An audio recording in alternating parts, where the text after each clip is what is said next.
Australia, Canada বা New Zealand এই সমস্ত দেশের ক্ষেত্রে অনেকেই কিন্তু প্রশ্ন করেন যে ভাই আমি কানাডাতে ক্লিনার ভিসায় যেতে চাচ্ছি, বা আমি অস্ট্রেলিয়াতে ক্লিনার ভিসায় যেতে চাচ্ছি, বা আমি নিউজিল্যান্ডে ক্লিনার ভিসায় যেতে চাচ্ছি। আসলে এই সমস্ত দেশে ক্লিনার ভিসা হয় কিনা, তো সেই হিসাবে আসলে দেখেন এই উন্নত দেশগুলোতে কিন্তু আসলে ক্লিনার ভিসা তেমন একটা আমাদের বাংলাদেশিদের ক্ষেত্রে তেমন একটা প্রচলন নেই বা প্রচলিত নেই, বা অনেক কর্মী যাচ্ছে বা লোক যাচ্ছে এই ধরনের কোনো নজিরও কিন্তু নেই। সুতরাং যেমন ধরেন রোমানিয়াতে ক্লিনার ভিসা হচ্ছে বা সার্বিয়াতে ক্লিনার ভিসা হচ্ছে, আর এই ক্লিনার ভিসার কাজটা যে কোনো কেউ যে কোনো জায়গাতে গেলেই কিন্তু করতে পারবে, এটা আমরা সবাই জানি।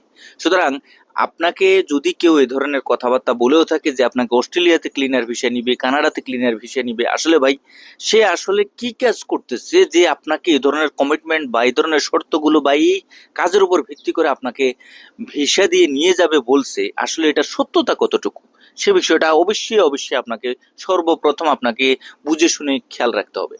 এবং এই কাজগুলো করার আগে আসলে আদৌ এই যে প্রতিষ্ঠান আপনাকে এই কথাটা বা এই কাজের উপর ভিত্তি করে আপনাকে ভিসা নিয়ে পাঠাবে এ ধরনের একটা প্রতিশ্রুতি দিয়েছে, সে আদৌ এই ধরনের কাজগুলো করতেছে কিনা।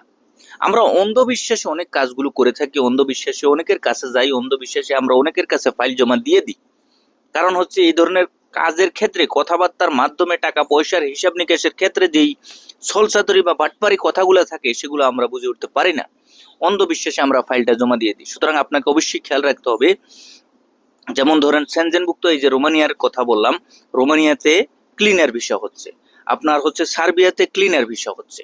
তো সুতরাং কোন দেশে কি ভিসাগুলো চালু আছে বা এই দেশের ভিসাগুলো হবে কিনা, এই দেশভিত্তিক যে ভাগগুলা বা কোন দেশের ক্ষেত্রে আসলে কি ভিসার রেশিওটা রয়েছে, আসলে এই দেশের ক্ষেত্রে যে ক্লিনার ভিসার কথা বলা হচ্ছে সেটা আদৌ কি আমাকে নিতে পারবে কিনা বা এটা সত্যতা কতটুকু, বিষয়বস্তু অনেক বুঝার আছে, জানার আছে।